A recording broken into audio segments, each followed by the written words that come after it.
There are people who just need a chance. They just need a little bit of a nudge, they need a little bit of help. And once they get up on their feet, they will run circles around everyone else. This young woman came into my office, and she had a child when she was 14. Family background of addiction, abuse. And she said, I've tried everything.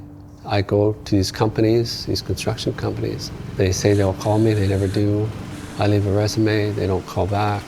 Many years ago, in a public meeting that I was holding about what were the opportunities in the downtown east side, a resident came forward and said to me, what we really need in this community is a not-for-profit temp work agency. It made so much sense.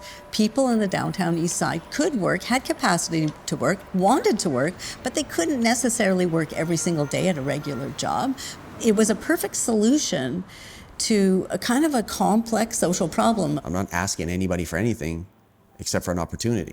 I need people to see me for not a convict or not an ex-con and not a killer and not a drug addict. I need people to see beyond that and give me an opportunity to shine in life a little bit. Businesses shouldn't exist just to create a profit. What if the business solves some of the greatest social problems with the business model? And what if you are profitable through that process? And when you partner with organizations like Embers, our people feel like they're part of something bigger than themselves, and you can see the morale move, you can see the productivity increase. And in the construction industry, when we're self-performing cast and place concrete and the productivity increases by 20% on the crew, that falls straight to the bottom line. So I phoned her up and I said, well, I have a job for you. And I said, I know you may not be, able to go to work this morning, but if you can go for tomorrow, it's there for you. She said, Doug, listen, I've got a lunch that I've packed for days in the fridge. My boots are by the door. I'm ready.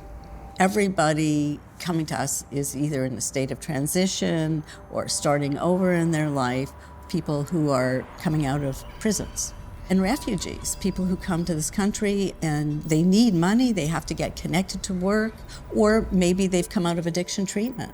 Hard work for me is not just picking something up heavy and putting it down. I feel better about my day when I've suffered a little bit.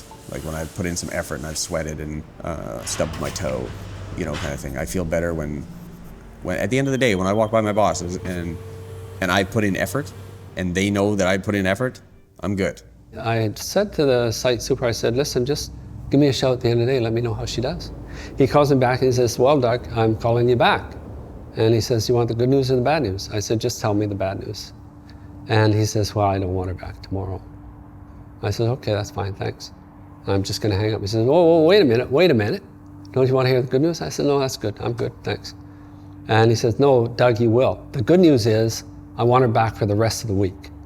She's the best worker I had on the site. She doesn't take smoke breaks. She didn't stop working.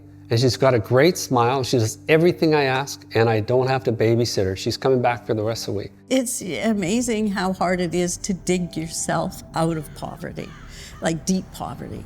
If you are in a situation where all you know is violence and addiction, where are those bootstraps?